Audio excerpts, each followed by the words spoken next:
Hello friends, ഏവർക്കും market അപ്ഡേറ്റ്സിൻ്റെ ഒരു പുതിയ എപ്പിസോഡിലേക്ക് വീണ്ടും സ്വാഗതം. അങ്ങനെ വീണ്ടും ഒരു റേഞ്ച് ബൗണ്ടഡ് ആയിട്ടുള്ളൊരു റാലിയായിരുന്നു ഇന്ന് മാർക്കറ്റിൽ കാണാനായിട്ട് ഉണ്ടായിരുന്നത്. 14,550 ഓപ്പണായ മാർക്കറ്റ് ഏകദേശം 30 പോയിൻറ്റിന് മുകളിൽ ഉയർന്ന് 14,595 മുകളിലാണ് ഇന്ന് ക്ലോസ് ആയിട്ടുണ്ടായിരുന്നത്. സെൻസെക്സിൽ ഏകദേശം 92 പോയിൻറ്റ്സിൻ്റെ അടുത്തുള്ളൊരു ഗെയിനും ബാങ്ക് നിഫ്റ്റിയിൽ 55 പോയിൻറ്റ്സിൻ്റെ ഒരു ഡിക്ലൈനും അടുത്തുള്ളൊരു ഡിക്ലൈനുമാണ് ഇന്ന് റിപ്പോർട്ട് ചെയ്തത്. നിഫ്റ്റിയിലേക്ക് വരുമ്പോൾ UPL, Bharat petroleum, IndusInd bank, TCS, IOC, Indian oil corporation ഇവരായിരുന്നു ടോപ്പ് പെർഫോമിംഗ് സ്റ്റോക്സ് ആയിട്ട് നിന്നത്. അതുപോലെ തന്നെ സെക്ടർ വൈസ് എടുത്തു കഴിഞ്ഞാൽ ഓൾമോസ്റ്റ് എല്ലാ സെക്ടറുകളിൽ തന്നെ ഒരു ഫ്ലാറ്റ് ആയിട്ടുള്ള ഒരു ട്രേഡിംഗ് ആയിരുന്നു ഇന്ന് കണ്ടത്. എന്നിരുന്നാലും FMCG, ഫാർമയായിരുന്നു ടോപ്പ് ഗെയിനേഴ്സായിട്ട് നിന്നത്. അതുപോലെ തന്നെ മെറ്റൽ, മീഡിയ, ബാങ്കിങ് സെക്ടറായിരുന്നു ഇന്ന് ഡിക്ലൈനിൽ പോയിട്ടുണ്ടായിരുന്നത്. ഇനി നമ്മൾ നിഫ്റ്റിയുടെ ഒരു ഡെയിലി ചാർട്ടിലേക്ക് വരികയാണെങ്കിൽ നമ്മൾ ഇന്നലത്തെ ഒരു ഹാങ്ങിങ് മാൻ പാറ്റേണിന് ശേഷം വീണ്ടും ഒരു ചെറിയൊരു ബുള്ളിഷ് ക്യാൻഡിൽ പോലെ ഒരു ഇൻസൈഡ് ബാർ പാറ്റേൺ ആണ് ഫോം ചെയ്തിരിക്കുന്നത്. അപ്പോൾ നിഫ്റ്റിയെ സംബന്ധിച്ചിടത്തോളം ഇപ്പോൾ നമുക്കൊരു ഹയർ ലോ ഫോർമേഷൻസ് ഒക്കെ നിഫ്റ്റിയിൽ വന്നുകൊണ്ടിരിക്കുന്നു. അപ്പോൾ നമുക്ക് ഈ ഒരു റേഞ്ചിൽ ഇപ്പോൾ നോക്കിക്കഴിഞ്ഞാൽ വീണ്ടും ഒരു കൂൾ ഓഫിനുള്ള ഒരു സാധ്യതകൾ നമുക്ക് ഈ ഒരു റേഞ്ചിൽ നിലനിൽക്കുന്നുണ്ട്. ഒരു കൺസോളിഡേഷൻ്റെ ഒരു മൂഡാണ് ഈ ഒരു സമയത്ത് കാണുന്നത്. നിഫ്റ്റി വരും ദിവസങ്ങളിൽ ഏകദേശം 14,435, 14,440 ആ ഒരു റേഞ്ചുകളെ ഹോൾഡ് ചെയ്യാൻ നിഫ്റ്റിക്ക് സാധിക്കുകയാണെങ്കിൽ നമ്മൾക്ക് ഈ ഒരു റേഞ്ചിലൊരു കൺസോളിഡേഷൻ, അതേ തുടർന്നുള്ളൊരു അപ് ട്രെൻഡിനുള്ള സാധ്യതകൾ നമ്മൾക്ക് നിഫ്റ്റിയിൽ പ്രതീക്ഷിക്കാം. ഇപ്പോൾ നോക്കിക്കഴിഞ്ഞാൽ ഒരു ഇപ്പോഴത്തെ ഒരു ട്രെൻഡുകൾ നോക്കിക്കഴിഞ്ഞാൽ ഒരു കയറ്റം, അതിനുശേഷം ഒരു കൂൾ ഓഫ് അല്ലെങ്കിൽ ഒരു കൺസോളിഡേഷൻ, വീണ്ടും ഒരു കയറ്റം, കൺസോളിഡേഷൻ, അങ്ങനത്തെ രീതിയിലാണ് മാർക്കറ്റ് പോയിക്കൊണ്ടിരിക്കുന്നത്. അതുകൊണ്ട് തന്നെ ഈ ഒരു ട്രെൻഡ് തുടരണം എന്നുണ്ടെങ്കിൽ നമ്മൾക്ക് ഈ ഒരു റേഞ്ചുകൾ വരുന്ന ദിവസങ്ങളിൽ നിഫ്റ്റി ഹോൾഡ് ചെയ്യേണ്ടതുണ്ട്. അപ്പോൾ നമുക്ക് അത് ഹോൾഡ് ചെയ്ത് കഴിഞ്ഞാൽ നമ്മൾക്ക് ഒരുപക്ഷെ നമുക്ക് നിഫ്റ്റിയിൽ അടുത്തൊരു അപ് ട്രെൻഡിനുള്ള സാധ്യതകൾ നമ്മൾക്ക് പ്രതീക്ഷിക്കാം. ഇനി നമ്മൾ ഇന്ന് നോക്കിക്കഴിഞ്ഞാൽ ഇൻഫോസിസിൻ്റെയും വിപ്രോൻ്റെയും ഒക്കെ റിസൾട്ട്സ് പബ്ലിഷ് ആയിട്ടുണ്ടായിരുന്നു ഇന്നലെ. എല്ലാവരും തന്നെ പ്രതീക്ഷിച്ചതിലും നല്ല റിസൾട്ടുകളായിരുന്നു അവരുടെ ഭാഗത്ത് നിന്ന് വന്നിരുന്നത്. എന്നിരുന്നാലും ഇന്ന് ആ ഒരു സെക്ടറുകളൊക്കെ നോക്കിക്കഴിഞ്ഞാൽ, അവരുടെ സ്റ്റോക്കുകളൊക്കെ നോക്കിക്കഴിഞ്ഞാൽ ഒരു പ്രോഫിറ്റ് ബുക്കിങ്ങിൻ്റെ ഇതായിരുന്നു, ഒരു മൂഡായിരുന്നു ഇന്ന് കാണാനുണ്ടായിരുന്നത് ഇൻഫോസിസിലും വിപ്രോയിലും ഒക്കെ. ഇനി നമ്മൾ അടുത്തായിട്ട് ബാങ്ക് നിഫ്റ്റിൻ്റെ ചാർട്ടിലേക്ക് വരികയാണെങ്കിൽ, ബാങ്ക് നിഫ്റ്റിയിൽ തുടർച്ചയായിട്ട് രണ്ടാം ദിവസവും ഒരു ഡോജി പോലത്തെ ഒരു പാറ്റേൺ ഫോർമേഷനാണ് കണ്ടുവരുന്നത്. അപ്പോൾ നിഫ്റ്റി ഈ ഒരു റേഞ്ചിൽ ഒരു കൺസോളിഡേഷൻ്റെ ഒരു സാധ്യതകൾ പ്രിൻറ്റ് ചെയ്ത് തരുന്നുണ്ട്. നമുക്കൊരു അടുത്തൊരു ഇൻഡിസിസീവ്നെസ് ആയിട്ടുള്ളൊരു മാർക്കറ്റിനെയാണ് കാണിച്ചുകൊണ്ടിരിക്കുന്നത്. എന്നിരുന്നാലും ഈ ഒരു റേഞ്ചുകൾ ബാങ്ക് നിഫ്റ്റി ഹോൾഡ് ചെയ്യുന്നത് നമ്മൾക്കൊരു പക്ഷേ അടുത്തൊരു കൺസോളിഡേഷൻ്റെ ഒരു സാധ്യതകളായിട്ട് നമുക്ക് കൺസിഡർ ചെയ്യാം. സപ്പോർട്ട് സോണുകൾ നോക്കിക്കഴിഞ്ഞാൽ 32,150 റേഞ്ചുകളിലാണ് ബാങ്ക് നിഫ്റ്റിക്ക് ഈ ഒരു സമയത്ത് സപ്പോർട്ടുകൾ കണ്ടുവരുന്നത്. അതുപോലെ തന്നെ ഈ ഒരു റേഞ്ചുകൾ ബാങ്ക് നിഫ്റ്റി ഹോൾഡ് ചെയ്യുകയാണ് എങ്കിൽ നമ്മൾക്ക് അടുത്തൊരു റാലി, ഇപ്പോൾ നമുക്ക് റെസിസ്റ്റൻസ് സോണുകൾ നോക്കിക്കഴിഞ്ഞാൽ 32,750 റേഞ്ച്, 720 റേഞ്ചുകളിലാണ് നമ്മൾക്ക് അടുത്തൊരു റെസിസ്റ്റൻസ് സോണുകൾ കാണുന്നത്. അപ്പോൾ അതുവരെ നമുക്ക് ഉള്ളൊരു സാധ്യതകൾ പ്രതീക്ഷിക്കാം. അതിൽ നിന്നൊരു ബ്രേക്കൗട്ടുകൾ നടന്നു കഴിഞ്ഞാൽ വീണ്ടും അടുത്തൊരു അപ് റാലിക്കുള്ള സാധ്യതകളും പ്രതീക്ഷിക്കാം. എന്നിരുന്നാലും നോക്കിക്കഴിഞ്ഞാൽ ഇന്ന് ഇൻട്രാഡേ നോക്കിക്കഴിഞ്ഞാൽ ഓൾ ടൈം ഹൈ ടച്ച് ചെയ്തതിന് ശേഷമാണ് ബാങ്ക് നിഫ്റ്റിയിൽ ഒരു ഡിക്ലൈൻ വന്നിട്ടുണ്ടായിരുന്നത്.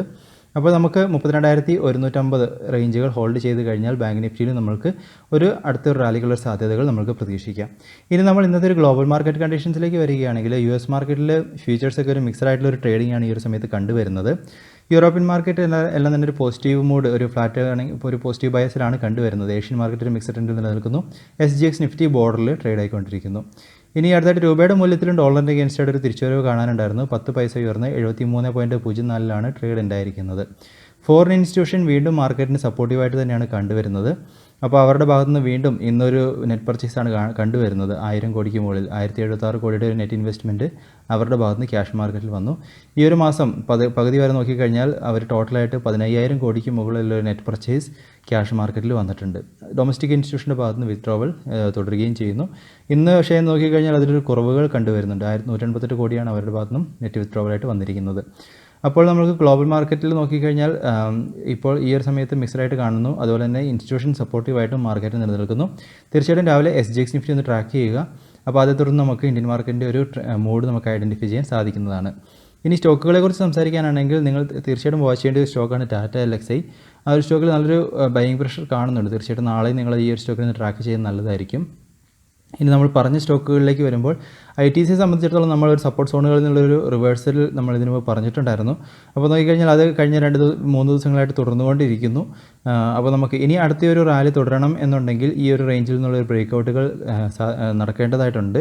അപ്പം വരുന്ന ദിവസങ്ങളിൽ 216, 217 മുകളിൽ ബ്രേക്കൗട്ടുകൾ നടന്നു കഴിഞ്ഞാൽ നമ്മൾക്ക് അടുത്തൊരു റാലികൾ പ്രതീക്ഷിക്കാം. അല്ലാത്ത പക്ഷം നമ്മൾക്കൊരു പക്ഷേ ഈ ഒരു റേഞ്ചിൽ കൺസോളിഡേഷനോ അല്ലെങ്കിൽ വീണ്ടും ഒരു റിവേഴ്സലിൻ്റെ സാധ്യതകളായിരിക്കും ITCയിൽ നിലനിൽക്കുന്നുണ്ടാവുക. ഇനി അടുത്തായിട്ട് ഈഷർ മോട്ടോഴ്സിനെ സംബന്ധിച്ചിടത്തോളം ഈ ഒരു സ്റ്റോക്കിലും വീണ്ടും ഒരു കൺസോളിഡേഷൻ, ഒരു ഡോജി പോലത്തെ ഒരു പാറ്റേൺ ഫോർമേഷൻ വീണ്ടും ഈ ഒരു സ്റ്റോക്കിൽ വന്നിരിക്കുന്നു. എന്നിരുന്നാലും ഈ ഒരു റേഞ്ചിൽ പിടിച്ചു നിൽക്കാൻ ശ്രമിക്കുന്നുണ്ട് ഈ ഒരു സ്റ്റോക്ക്. അപ്പോൾ തീർച്ചയായിട്ടും ഈ ഒരു സ്റ്റോക്കിനെ നിങ്ങളൊന്ന് ട്രാക്ക് ചെയ്യുക. അപ്പോൾ നമുക്കൊരു പക്ഷേ ഇതൊരു കൺസോളിഡേഷനുള്ള ഒരു സാധ്യതകളാണ് എങ്കിൽ, നമുക്ക് ഈ ഒരു റേഞ്ചുകൾ ഹോൾഡ് ചെയ്യുകയാണ് എങ്കിൽ നമുക്ക് 2946, 47 മുകളിൽ ബ്രേക്കൗട്ടുകൾ വന്നു കഴിഞ്ഞാൽ അടുത്ത എൻട്രികൾ സാധ്യതകൾ നിലനിൽക്കുന്നു. നിങ്ങൾ ഹോൾഡിങ്ങിലാണെങ്കിൽ തീർച്ചയായിട്ടും തുടരുക. കാരണം നമുക്കൊരു സെല്ലിങ്ങിൻ്റെ ഒരു സിഗ്നൽ ഇനിയും നമുക്ക് കിട്ടിയിട്ടില്ല. ഇനി നമ്മൾ കുറച്ച് ദിവസങ്ങൾക്ക് മുമ്പ് പറഞ്ഞൊരു സ്റ്റോക്കായിരുന്നു ഇൻ്റലക്ട് ഡിസൈൻ അരീന. അപ്പോൾ ഈ ഒരു സ്റ്റോക്കിനെ സംബന്ധിച്ചിടത്തോളം ഈ ഒരു സ്റ്റോക്കിൽ കഴിഞ്ഞ കുറച്ച് ദിവസങ്ങളിൽ ഒരു ബിയറിഷ് ക്യാൻഡിൽ വന്നതിന് ശേഷം ഇപ്പോൾ ഒരു ഡോജി പോലത്തെ ഒരു പാറ്റേൺ ഫോർമേഷൻ വന്നിട്ടുണ്ട്. അപ്പോൾ നമുക്ക് ഒരു സ്പിന്നിങ് ടോപ്പ് അല്ലെങ്കിൽ ഡോജി പോലത്തെ ഒരു പാറ്റേൺ ഫോർമേഷനാണ് കണ്ടുവരുന്നത്. അപ്പോൾ ഈ ഒരു ട്രെൻഡ് ലൈൻ നോക്കിക്കഴിഞ്ഞാൽ ആ ഒരു ട്രെൻഡ് ലൈനിൻ്റെ ലോവിനെ ടച്ച് ചെയ്തതിന് ശേഷമാണ് ഇപ്പം വീണ്ടും ആ ഒരു പാറ്റേൺ ഫോം ചെയ്തിരിക്കുന്നത്. അപ്പോൾ നമുക്കൊരു പക്ഷേ ഇതൊരു സപ്പോർട്ടായി എടുത്ത് ഇതിൽ നിന്നൊരു ബ്രേക്കൗട്ട് വീണ്ടും ഒരു റിവേഴ്സൽ വരികയാണ് എങ്കിൽ നമുക്ക് വരുന്ന ദിവസങ്ങളിൽ 334 മുകളിൽ ഒരു ക്ലോസിംഗ് ഒക്കെ കിട്ടുകയാണെങ്കിൽ, ബ്രേക്കൗട്ടുകളൊക്കെ കിട്ടുകയാണ് എങ്കിൽ നമ്മൾക്ക് അടുത്തൊരു എൻട്രിക്കുള്ളൊരു സാധ്യതകൾ ഇൻ്റലക്ട് ഡിസൈൻ അരീനയിൽ നിലനിൽക്കുന്നുണ്ട്. അപ്പോൾ തീർച്ചയായിട്ടും ഈ ഒരു സ്റ്റോക്കും നിങ്ങളുടെ ട്രാക്കിങ്ങിൽ വിട്ടുതരുന്നു. തീർച്ചയായിട്ടും നിങ്ങൾ ഈ ഒരു സ്റ്റോക്കിനെയും അനലൈസ് ചെയ്യുക. ഇനി UPLനെ സംബന്ധിച്ചിടത്തോളം ഇതൊരു വീണ്ടും ഒരു ബ്രേക്കൗട്ടിനുള്ള സാധ്യതകൾ കാണിച്ചു തരുന്നു. അപ്പോൾ വീണ്ടും പ്രീവിയസ് ഹൈൻ്റെ അടുത്ത് ഇന്ന് ക്ലോസ് ആയിട്ടുണ്ട്. അപ്പോൾ നമുക്ക് വരുന്ന ദിവസങ്ങളിൽ 514 മുകളിൽ ഓപ്പണിംഗ് വരികയാണെങ്കിൽ തീർച്ചയായിട്ടും UPLൽ നമ്മൾക്ക് ഒരു പോസിബിലിറ്റി നിലനിൽക്കുന്നുണ്ട്. അതുതന്നെയാണ് ഡാബറിൻ്റെ കേസിലും. ഡാബറിൽ നമ്മൾക്ക് വീണ്ടും പ്രീവിയസ് ഹൈൻ്റെ അടുത്താണ് ക്ലോസിംഗ് വന്നിരിക്കുന്നത്. അപ്പോൾ നമുക്ക് 552 മുകളിലേക്ക് ഒരു ഓപ്പണിംഗ് കിട്ടുകയാണെങ്കിൽ ഡാബറിലും നമ്മൾക്ക് അടുത്തൊരു പോസിബിലിറ്റി പ്രതീക്ഷിക്കാവുന്നതാണ്.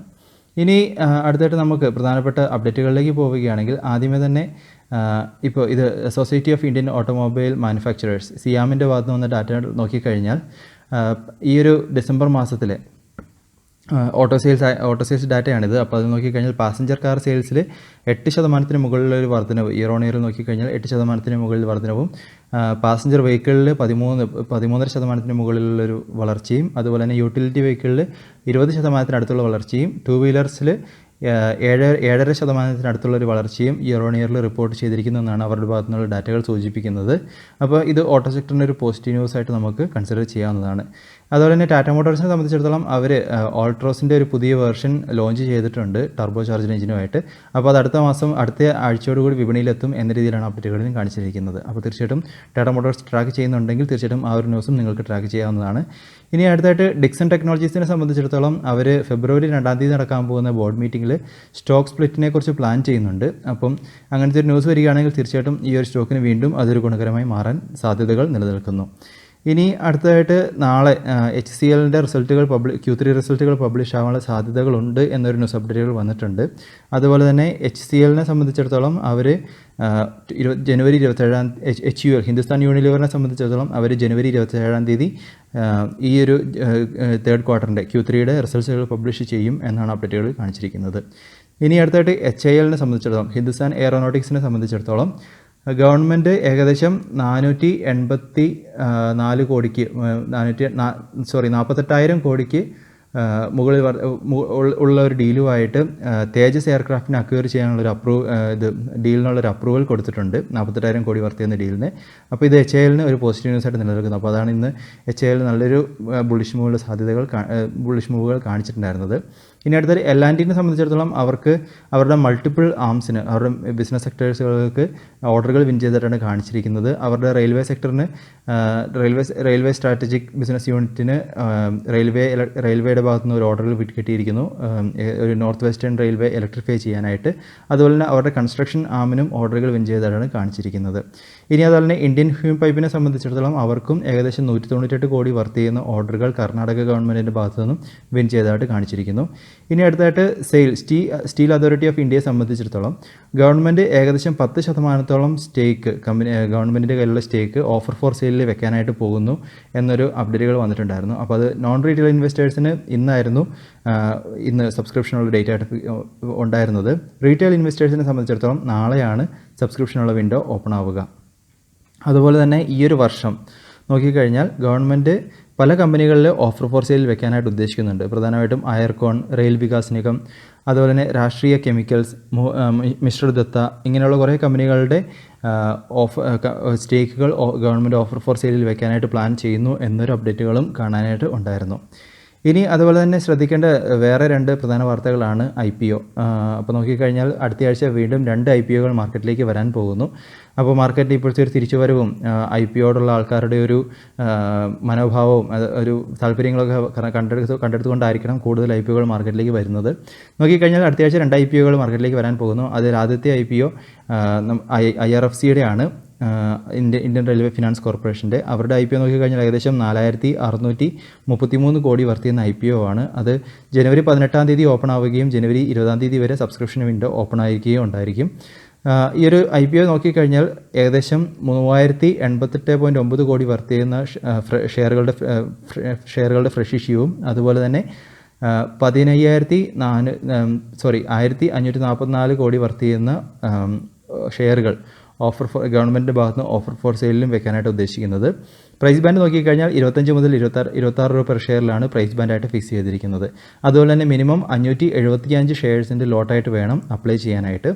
ഇനി ഇവരുടെ ഒരു ഫിനാൻഷ്യൽ റെക്കോർഡുകൾ നോക്കിക്കഴിഞ്ഞാൽ ഫിനാൻഷ്യൽ ഇയർ 19 ഏകദേശം 10,987 കോടി ആയിരുന്നു അവർക്ക് റവന്യൂ ആയിട്ടുണ്ടായിരുന്നത്. അത് 2020 ആയി കഴിഞ്ഞപ്പോഴത്തേക്കും 22% മുകളിലുള്ള വളർച്ച റിപ്പോർട്ട് ചെയ്തു.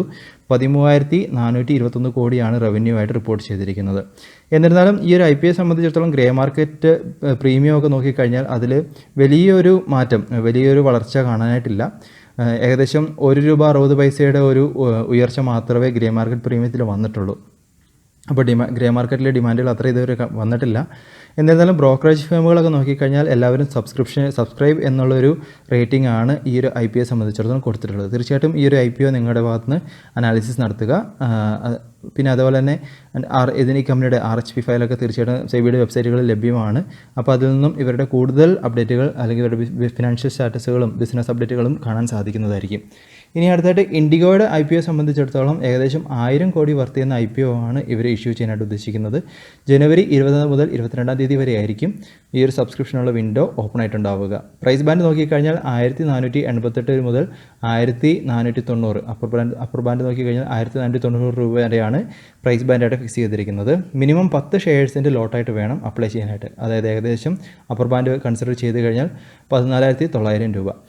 ഫ്രഷ് ഇഷ്യൂ ആയിട്ട് 300 കോടിയുടെ ഫ്രഷ് ഇഷ്യൂവും അതുപോലെ തന്നെ 58,40,000 ഷെയർസിൻ്റെ ഓഫർ ഫോർ സെയിലുമാണ് ഇവർ വെക്കാൻ ഉദ്ദേശിക്കുന്നത്. ഈ ഒരു IPO സംബന്ധിച്ചിടത്തോളം ഗ്രേ മാർക്കറ്റ് പ്രീമിയത്തിൽ 60% വളർച്ച, 60% പ്രീമിയത്തിലാണ് നിലനിൽക്കുന്നത്, ട്രേഡ് ചെയ്യുന്നതായിട്ട് കാണിക്കുന്നത്. ഗ്രേ മാർക്കറ്റിൽ നല്ലൊരു ഡിമാൻഡുകൾ ഉള്ളതായിട്ട് കാണിക്കുന്നു. അതുപോലെ തന്നെ ഇവരുടെ ഒരു റവന്യൂ നോക്കിക്കഴിഞ്ഞാൽ റവന്യൂവിലും നല്ലൊരു വളർച്ച കാണുന്നുണ്ട് ഇവർക്ക്.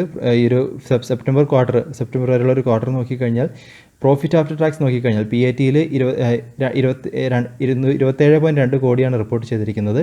അതുപോലെ തന്നെ ഫിനാൻഷ്യൽ ഇയർ 20 മാത്രം നോക്കിക്കഴിഞ്ഞാൽ പ്രോഫിറ്റ് ആഫ്റ്റർ ടാക്സ് 47.8 കോടിയാണ് റിപ്പോർട്ട് ചെയ്തിരിക്കുന്നത്. ഇനി ഇവരുടെ ഈ ഒരു IPOയിൽ നിന്നും ഇവർക്ക് ലഭിക്കാൻ പോകുന്ന എമൗണ്ടുകൾ അവരുടെ തമിഴ്നാട് പുതുക്കോട്ടയിലുള്ള മാനുഫാക്ചറിങ് ഫെസിലിറ്റി എക്സ്പാൻഡ് ചെയ്യാനായിട്ടും അതുപോലെ തന്നെ ഇവരുടെ ഇവരുടെ കടബാധ്യതകൾക്കൊക്കെ റീപേ ചെയ്യാനായിട്ടുമായിരിക്കും ഉപയോഗിക്കുക എന്ന രീതിയിലാണ് അപ്ഡേറ്റുകളിൽ കാണിച്ചിരിക്കുന്നത്. അപ്പോൾ തീർച്ചയായിട്ടും ഈ ഒരു 2 IPOകളും തീർച്ചയായിട്ടും നിങ്ങളുടെ ഭാഗത്ത് നിന്ന് അനാലിസിസ് നടത്തുക. RHP ഫയലൊക്കെ നിങ്ങൾ തീർച്ചയായിട്ടും ഡൗൺലോഡ് ചെയ്ത് കൂടുതൽ ഡീറ്റെയിൽഡ് ആയിട്ട് അനാലിസിസ് നടത്തുക. കണ്ടെത്തുന്ന കാര്യങ്ങളൊക്കെ തീർച്ചയായിട്ടും കമൻറ്റ് വഴിയായിട്ടൊക്കെ ഷെയർ ചെയ്യുക. അപ്പോൾ ഇതൊക്കെയാണെന്ന് പറയാനുള്ള പ്രധാനപ്പെട്ട അപ്ഡേറ്റുകളായിട്ട് നിലനിൽക്കുന്നത്. തീർച്ചയായിട്ടും ഈ ഒരു പറഞ്ഞ സ്റ്റോക്കുകളും ന്യൂസുകളും നിങ്ങളുടെ അനാലിസിസിനായിട്ട് തീർച്ചയായിട്ടും കൺസിഡർ ചെയ്യുക. അനാലിസിസ് ചെയ്തതിന് ശേഷം മാത്രം എൻട്രികൾ എടുക്കുന്നതും ശ്രദ്ധിക്കുക. അപ്പോൾ പുതിയ അപ്ഡേറ്റ്സ് ആയിട്ട് നമുക്ക് വീണ്ടും കാണാം. അതുവരെ this is Tony signing off.